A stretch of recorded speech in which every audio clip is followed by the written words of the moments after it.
चौचरण सिंह जी के जीवन को शब्दों में नहीं समेटा जा सकता, एहसास किया जा सकता। मैं उन भाग्यशाली लोगों में हूं जिनको उनके चरणों में बैठ के सीखने का सौभाग्य मिला।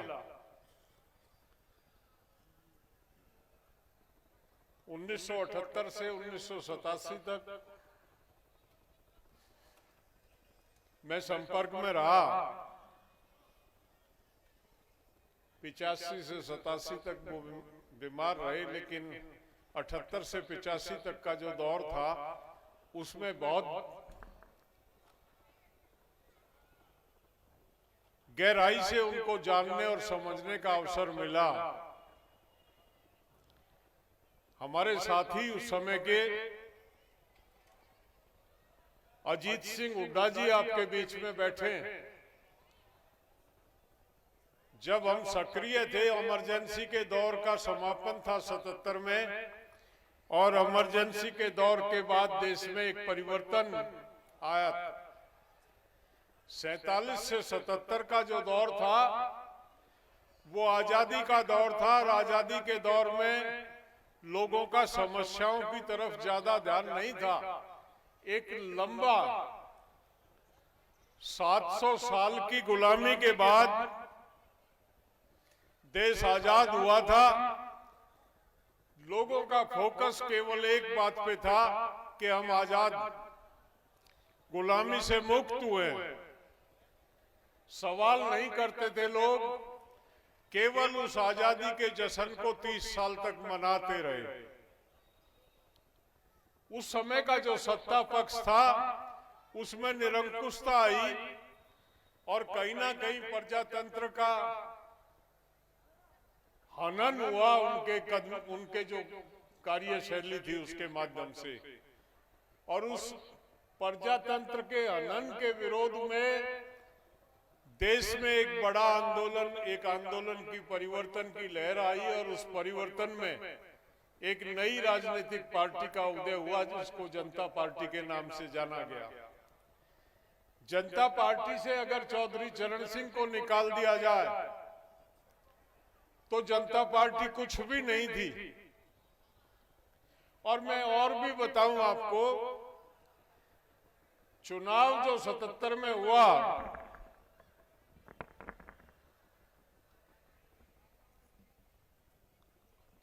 वो जनता पार्टी के नाम जनता पार्टी था, लेकिन कागजों में जनता पार्टी नाम की कोई पार्टी नहीं थी। लोकदल के नाम से चुनाव हुआ। जो फार्म भरे गए, जो कागजी कार्रवाई हुई, क्योंकि जनता पार्टी तो रजिस्टर्ड थी नहीं। 77 का अगर आप निर्वाचन आयोग का रिकॉर्ड निकाल के देखें तो लोकदल के नाम से वो चुनाव हुआ था, और लोकदल के सिंबल पे वो चुनाव हुआ था।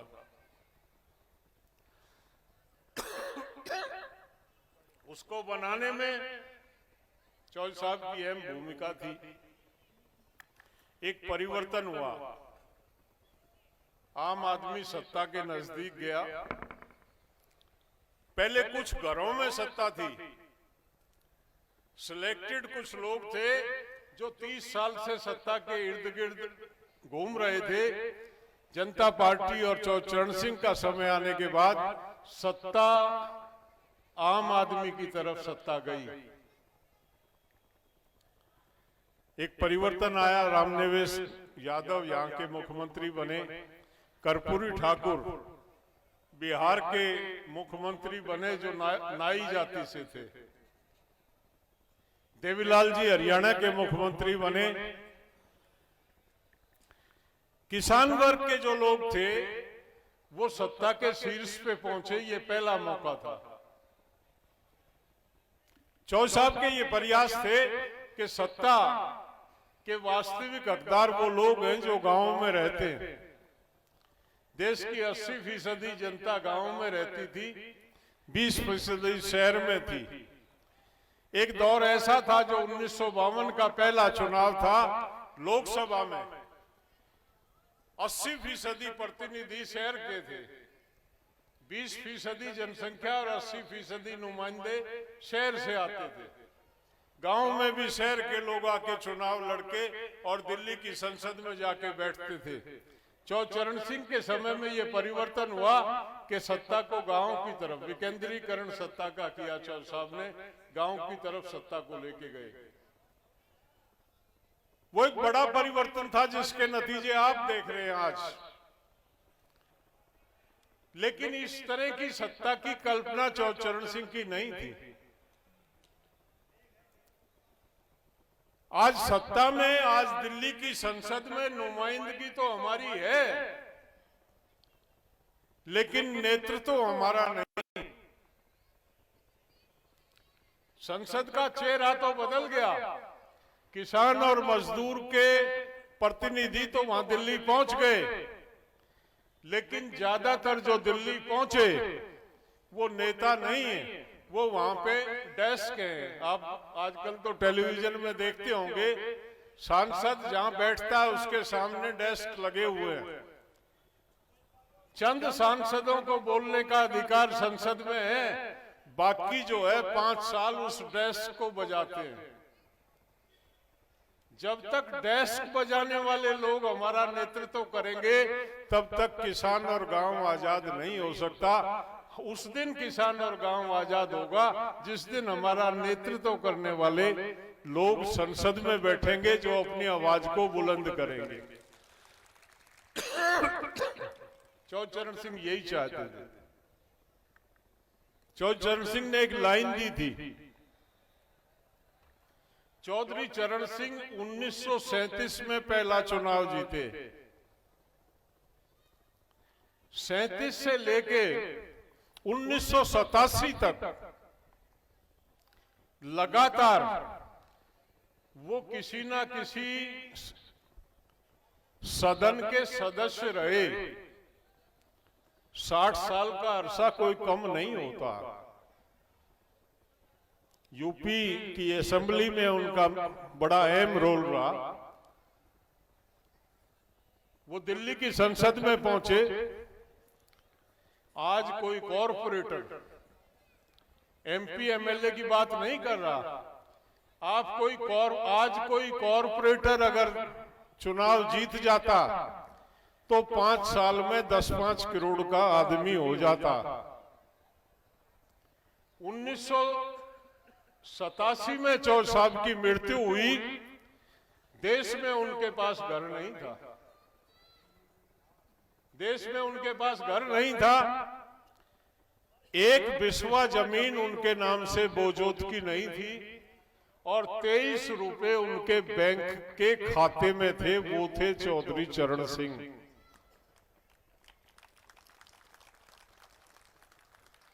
23 रुपए, कोई संपत्ति नहीं। आज संभव है ये? आज गांव का प्रधान जो है 1 साल में उलट फेर कर देता, बड़ी बड़ी गाड़ियां भागने लगती हैं। एक टर्म में वो उसका सारा कुछ बदल जाता। चौधरी चरण सिंह 60 साल संसदीय कार्य मंत्री रह के और प्रधानमंत्री तक चौधरी चरण सिंह गए और 23 रुपए की संपत्ति अपने परिवार के लिए छोड़ के गए। वो चौधरी चरण सिंह थे जिसकी आज, जिनको याद करने के लिए हम और आप एकत्रित हुए। मैं भाई गौरव को बधाई दूंगा। यहां बहुत लोग बैठे हैं जो मेरे से ज्यादा चौधरी चरण सिंह को जानते हैं। चौधरी चरण सिंह का कार्य क्षेत्र रहा ये, लेकिन यहां वो पीढ़ी भी बैठी है जो चौधरी चरण सिंह की मृत्यु के बाद जिनका जन्म हुआ। जब तक हम उनको बताएंगे नहीं, आज 36वां साल उनको गए हुए हमारे बीच से चल रहा। जो 36 साल का जो नौजवान, वो चौधरी चरण सिंह के बारे में कुछ नहीं जानता, समझता नहीं, आधे अधूरे ज्ञान के साथ घूमता। उसको गुमराह करके उसका इस्तेमाल किया जा रहा।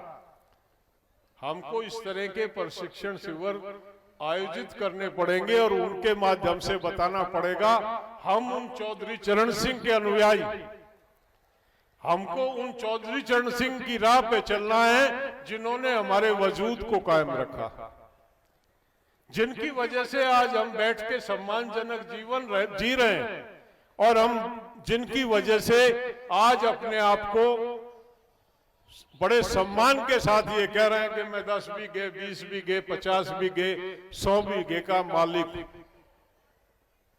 एक दौर ऐसा आया था इस देश में, पंडित जवाहरलाल नेहरू रशिया की कृषि नीति से बहुत प्रभावित थे। 1959 के नागपुर अधिवेशन में पंडित जवाहरलाल नेहरू एक रेजुलेशन लेके आए कि हिंदुस्तान में खेती रशिया के तर्ज पे की जाए। रशिया में कैसे खेती की जाती है? किसी किसान के पास खाता नहीं, बही नहीं, कागजों में उसके जोत में नाम नहीं, सारी जमीन सरकार की, बड़े बड़े फार्म, और उसमें किसान जो है वो एक मजदूर की हैसियत से काम करता था। जब ये प्रस्ताव लेके नेहरू जी आए, पूरी कांग्रेस में किसी की हिम्मत नहीं थी कि खड़ा होके नेहरू का विरोध कर दे। चौधरी चरण सिंह ने खड़े होके कहा, पंडित जी इस देश में 2 भाइयों का साझे में खेती करना मुश्किल, पूरा गांव मिलके खेती करेगा, ये आप ख्वाब देख रहे हो, ये तो हमारे टेम्परामेंट में ही नहीं, ये हमारी मानसिकता में ही नहीं है, ये आपका मॉडल यहाँ हिंदुस्तान में सफल नहीं होगा, मैं इसका विरोध करता हूं। पंडित नेहरू में भी उस टाइम पे मोदी की तरह से निरंकुशता थी। अच्छा तो नहीं लगा उन्हें कि कोई प्रदेश का एक साधारण एमएलए मंत्री उनके सामने खड़ा होके बोले, लेकिन चौधरी साहब का जो ऑरा था, जो व्यक्तित्व था, नेहरू की हिम्मत नहीं हुई कि चौधरी साहब को कुछ कह पाते, और वो प्रस्ताव 1959 के नागपुर अधिवेशन में पास नहीं हुआ। अगर पास हो जाता तो आप आज किसान नहीं होते, आपकी जोत वही आपके खाते आपके घर में नहीं होते। आज जो आपकी किसानी, आप खेती, आपकी मलकियत जो आपके पास है, वो चौधरी चरण सिंह की देन है। वो थे चौधरी चरण सिंह। वो बड़े विस्तार से, बहुत ही विस्तार से एक एक बात को वो बताते थे। कभी भी वो छोटा बड़ा नहीं देखते थे। 24 घंटे उनका चिंतन था कि गांव किस तरह से विकसित हो। वो जब गांव की बात करते थे तो किसान, केवल किसान की बात नहीं करते थे, किसान के साथ साथ कामगार की बात भी करते थे। उनका हमेशा ये सोच था कि गांव को अगर खुशहाल बनाना है तो कामगार को भी उतना ही सशक्त बनाना, उतना ही मजबूत बनाना। जब तक गांव का कामगार मजबूत नहीं होगा, किसान मजबूत नहीं हो सकता। जब तक गांव का किसान मजबूत नहीं होगा, कामगार मजबूत नहीं हो सकता। दोनों एक दूसरे के पूरक। उत्तर प्रदेश के उनके अपने कार्यकाल में उन्होंने अनेक योजनाएं इस तरह की बनाई जिसमें गांव के दस्तकार को बचाने का काम करने का प्रयास किया हुआ। उनको एक पीड़ा थी कि आजादी के बाद जो मॉडल इस देश में लाया गया, उस मॉडल में जो सबसे बड़ी त्रुटि थी वो ये थी, पंडित नेहरू क्योंकि इंग्लैंड में पढ़े थे, एक पैसे वाले के बेटे थे, उन्होंने इंग्लैंड को देखा था। हिंदुस्तान के गांव का उतना ज्ञान उनको नहीं था। वो जो मॉडल लेके आए वो इंग्लैंड का इंडस्ट्रियल मॉडल लेके आए, और आजादी के बाद जो भी विकास होना शुरू हुआ वो शहरों के चारों तरफ विकास होना शुरू हुआ। और उसका नतीजा क्या हुआ? उसका नतीजा ये हुआ कि गांव का, सबसे पहले गांव के दस्तकार का पे चोट पड़ी। जो मोची गांव में जूते चप्पल बना के अपनी गुजर बसर करता था। वो बाटा बीएससी उस टाइम पे थी, अब तो सैकड़ों कंपनी है, उसको वो बाटा और बीएससी कंपनी खा गई। जो साबुन बनाने का काम गांव का नौजवान कर सकता था, उसको टाटा बनाने लगा। सुई से लेके जहाज बनाने तक का काम इंडस्ट्री में होने लगा। चौधरी चरण सिंह को का ये कहना था, हिंदुस्तान में हाथों को रोजगार चाहिए। हिंदुस्तान का औद्योगिकरण अगर किया जाएगा तो लोगों का रोजगार छिनेगा। हिंदुस्तान की जनसंख्या इतनी है, हमको केवल वो काम इंडस्ट्री से कराना चाहिए जो हाथों से नहीं हो सकता। जो काम हाथ से हो सकता है उसके लिए उद्योग लगाने की आवश्यकता नहीं है। ये सोच थी चौधरी सिंह की। हुआ क्या? हर चीज फैक्ट्री में बनने लगी।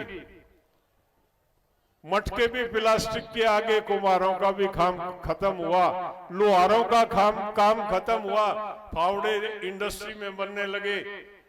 कुम्हारों का, चुलाई का, तमाम लोगों के रोजगार गए। सबसे पहले जो चोट पड़ी वो गांव के कामगार पे पड़ी। वो शहरों की तरफ पलायन करने लगा क्योंकि गांव में रोजगार खत्म हुआ। ये हिंदुस्तान जिसकी आबादी 80% गांव में थी, आज गांव में 64% आबादी। गांव में 64% आबादी है। 16% आबादी आजादी के बाद पलायन करके शहर में जा चुकी। शहर में क्या करते हैं जाके? हर आदमी की इतनी हैसियत नहीं है कि शहर में किसी अच्छी कॉलोनी में मकान बना के सम्मान का जीवन जी ले। शहर में दो श्रेणी, एक तो जो कामगार गया उसने किसी नाले पे झुग्गी डाली, नरक से भी बुरा जीवन जीते हैं वो। जे सलम अगर किसी ने देखना तो शहर के चारों तरफ जो झुग्गियां पड़ी हैं, कोई सभ्य आदमी रहना तो दूर की बात है, अगर उन झुग्गियों में से निकल के दिखा दे बिना नाक में रुमाल रखे तो मैं शर्त लगाऊंगा।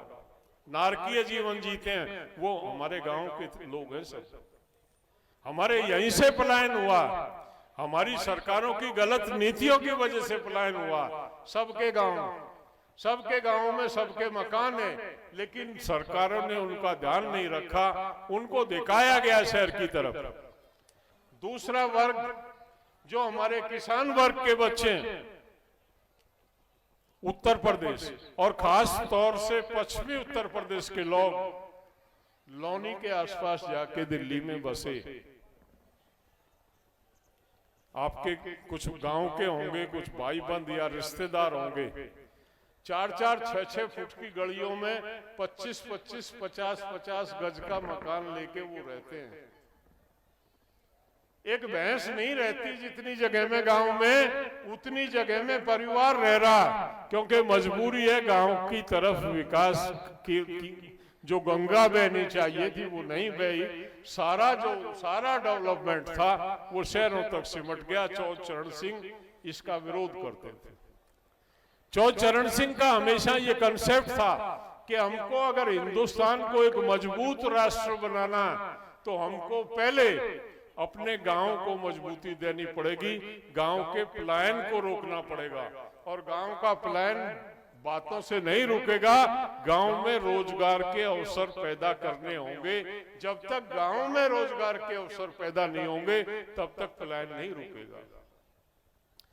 चौधरी साहब का ये था कि गांव के दस्तकार को बचाएं पहले तो, और गांव में किसान वर्ग में जोत कम हो रही है। हर पीढ़ी में जमीन का बंटवारा हो जाता। 100 बीघे का जमींदार 50 पे आ गया, 25 पे आ गया, 5 पे आ गया। और कुछ जिले तो हमारे पश्चिमी उत्तर प्रदेश के और देश के ऐसे हैं जहां जोत एकड़ में नहीं बीघों में, और बीघों में ही नहीं बिस्मों में भी आ गई है। तो खेती से तो गुजारा होगा नहीं। तो चौधरी चरण सिंह ये कहते थे कि गांव के नौजवान को जिनका गुजारा खेती में नहीं है उनको प्रशिक्षित किया जाए। वो काम जो गांव में कुटीर उद्योग के माध्यम से हो सकते हैं, उनका प्रशिक्षण उनको दिया जाए। और वो समझते थे कि केवल उत्पादन करने से गुजारा नहीं होता है। उनका ये कहना था कि उनको मार्केट उपलब्ध कराई जाए, उनको बाजार दिया जाए। सरकार का ये दायित्व है कि उन बच्चों को ट्रेनिंग करके उनसे उत्पादन कराओ और उनके उत्पाद को लाभकारी मूल्य पे सरकार खरीदने की गारंटी दे, तो इस देश का पलायन रुक सकता है, न तो पलायन रुकेगा नहीं। यमुना नदी थी, बड़ी नदी थी। यमुना अब नदी नहीं, एक गंदा नाला है। दिल्ली के 17 नाले उसमें गिरते हैं, और दिल्ली के ही नहीं, जिस शहर के नजदीक से निकलती है उनका सीवर सबका यमुना में गिरता। उसके यमुना के किनारे पे थोड़ी थोड़ी दूर पे इस तरह के शहर बस गए कि यमुना के पानी से पीने का भी पूर्ति नहीं होती है, पीने का पानी नहीं मिलता। जो यमुना देश के लाखों एकड़ खेतों को सिंचाई करके जीवन दान देती थी और उत्पादन देती थी, वो नाले में बदल गई है। यमुना को निपटाने के बाद गंगा पे नंबर लगा। पहला प्लांट यमुना पार गंगा का पानी दिल्ली के लिए ले जाया गया। वो गंगा जो सबसे ज्यादा देश की जमीन को सिंचाई का काम करती है, पहले उसको दिल्ली के लिए ले जाया गया। आज जो नोएडा जैसा बड़ा शहर बना है वो भी गंगा के भरोसे है। और अगर ये शहरीकरण इसी गति से बढ़ा तो आने वाले 20 साल में गंगा के पानी से पीने की भी पूर्ति नहीं होगी। आपके खेत में एक बूंद पानी मिलने वाला नहीं है। इस क्षेत्र का पढ़ के देखो आप, जब तक गंगा के पानी से सिंचाई के साधन नहीं थे इस क्षेत्र में, तब तक कुछ भी नहीं था इस क्षेत्र में। अगर 150-200 साल पीछे हम इस इतिहास में जाएं इस क्षेत्र के, तब नहरें नहीं थी, ये गंगा का पानी नहीं था यहाँ उपलब्ध पश्चिमी उत्तर प्रदेश में। और ये बड़ा ऊंचा नीचा खाई और बड़ा टेढ़ा मेढ़ा इलाका था जिसमें कोई खास उत्पादन नहीं था। बिन पानी सब सून, अगर पानी नहीं है तो कुछ भी नहीं। और इस पानी को, ये बढ़ता हुआ शहरीकरण इस पानी को खा रहा। अगर ये शहरीकरण ऐसे ही बढ़ा तो ये गंगा का एक बूंद पानी आपके खेत के लिए उपलब्ध नहीं होगा, क्योंकि पीने का ही नहीं मिलेगा। ये जो बिना सोचे समझे विकास किया जा रहा देश में,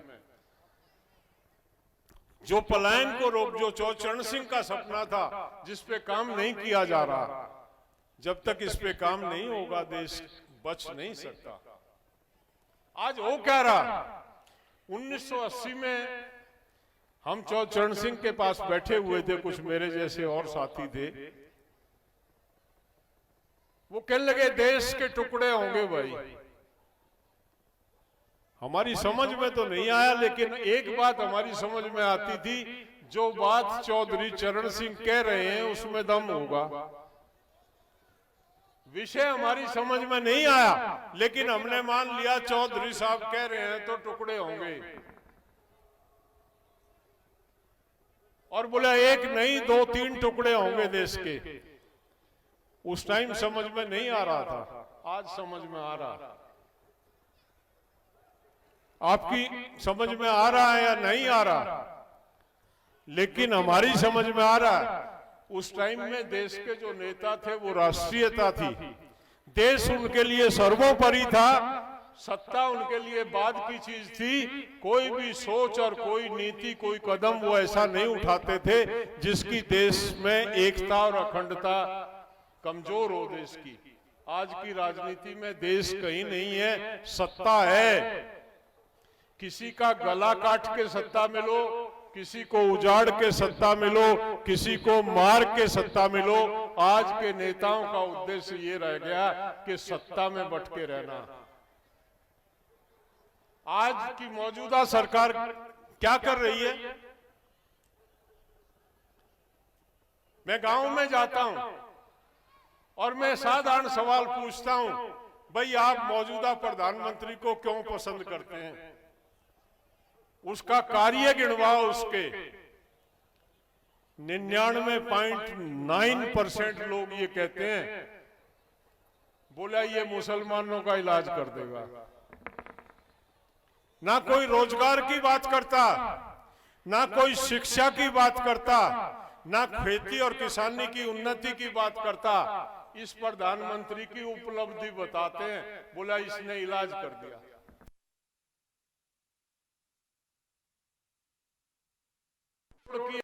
हमारे भाई वो अफगानिस्तान से नहीं आए, अरब से नहीं आए, वो हमारे देश की जातिवादी संकीर्णता की वजह से उन्होंने अपने आप को परिवर्तित किया, किसी दूसरी धारा को अपनाया। वो हमारे भाई, हमारे बीच के लोग हैं।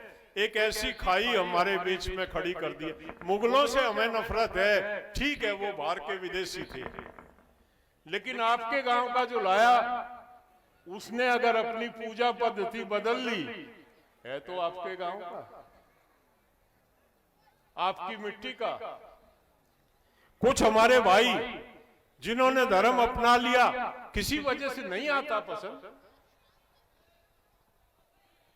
अगर हम ऐसी जहरीली राजनीति देश में करेंगे तो देश को कैसे एक इकट्ठा बना के रखेंगे, कैसे एक सशक्त भारत का निर्माण करेंगे? हम चौधरी चरण सिंह के अनुयायी हैं, हमको इस दूषित वातावरण को शुद्ध करना है। हम कसम खाएं, हम जातिवाद और धर्म की राजनीति नहीं करेंगे। अगर चौर साहब को श्रद्धांजलि देने आए, अगर हम ऐसी संकीर्ण राजनीति करेंगे, देश बचेगा नहीं, देश टूटेगा। चौधरी चरण सिंह का ये संदेश था। इसको समझने की आवश्यकता, सबसे पहले आदमी में राष्ट्रीयता होनी चाहिए कि मैं भारत का निवासी हूं, भारत को अक्षुण्ण रखना मेरा कर्तव्य। ये सभी शपथ उठाते हैं, कसम उठाते हैं जब ये एमपी, एमएलए और मंत्री की शपथ लेते हैं कि मैं देश की एकता और अखंडता को अक्षुण्ण रखूंगा। लेकिन करते क्या? क्या तमाशा करते हैं? क्या हो रहा है देश में?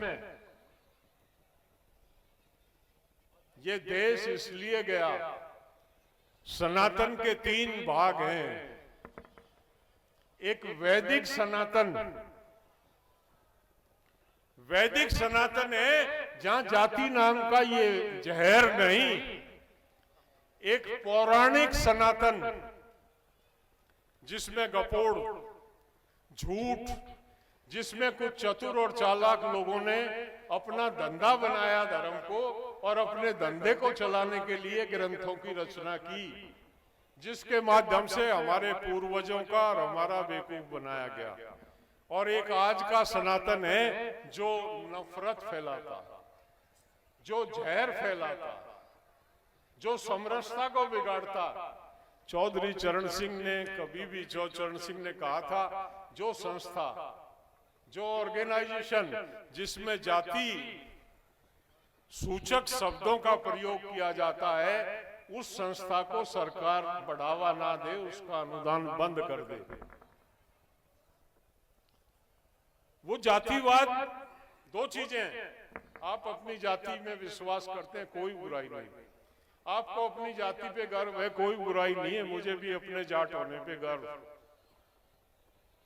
जाति पे अभिमान होना चाहिए आदमी को, लेकिन जातिवादी नहीं होना चाहिए। जातिवाद है कि किसी दूसरी जाति से द्वेष रखना, भेदभाव करना, उत्पीड़न करना। जाति और जातिवाद में अंतर है, इस बात को समझना चाहिए समाज को। और अगर हम इस बात को नहीं समझेंगे तो हम राष्ट्रीय भक्त नहीं है और हम हिंदुस्तान की एकता और अखंडता के शत्रु हैं। मैंने उनसे बहुत विस्तार से सीखा।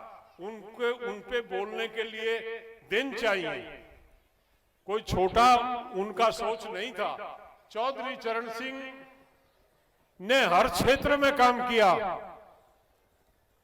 चौधरी चरण सिंह की एक पुस्तक है शिष्टाचार, मैं आपसे निवेदन करूंगा, जितने लोग बैठे हैं जो चरण सिंह वादी हैं, उस शिष्टाचार नामक पुस्तक को अपने घर में लाके गीता की जगह रख दें। अगर आपके बच्चे उसको पढ़ लेते हैं तो वो देश के श्रेष्ठ नागरिक बनने की काबिलियत रखेंगे।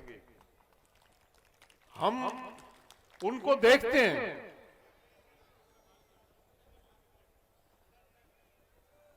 मैं बंद कर दूं? क्या कह रहे हो?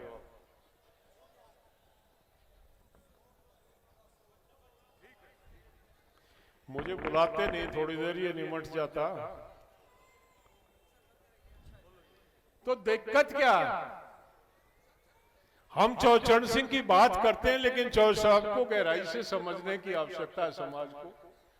चरण सिंह की नीतियों पे चलने की आवश्यकता है समाज को, तभी ये देश एकता के सूत्र में इस देश को परो सकते हैं, अन्यथा इस देश को टूटने से कोई रोक नहीं सकता। जिस तरह का माहौल बना हुआ, वो तो प्रधानमंत्री की थोड़ी बुद्धि में अकल आ गई। अगर वो आंदोलन 1 साल और चल जाता तो एक टुकड़ा तो हो गया था देश का। तोड़ दिया था उसने देश को, उसकी जिद ने। लेकिन चलो देर आए दुरुस्त आए, उस आंदोलन को उसने गंभीरता से लेके उस आंदोलन 3 कानूनों को वापस ले लिया, ना देश टूट गया था। जिस तरह का ये जहरीला वातावरण बना रहे हैं, उससे बचना पड़ेगा। दोगली राजनीति नहीं चलने वाली। जनसंख्या थी आजादी के टाइम पे 33 करोड़, आज है 133 करोड़। 100 करोड़ की बढ़ोतरी हुई। पशु थे आज से 10 गुना। जनसंख्या बढ़ी है, पशु कम हुए। पशुओं की कोई समस्या नहीं थी। समाज का ताना बाना ऐसा था कि वो बैलेंस बना हुआ था। पहले से 10%, 90% पशु कम हो गए हैं और फिर नहीं संभल रहे हैं। क्या हो रहा है? क्योंकि पशुओं के नाम पे भी राजनीति हो रही है इस देश में। कबीर ने एक दोहा कहा था, कबीरा तेरी झोंपड़ी गल कटियन के पास।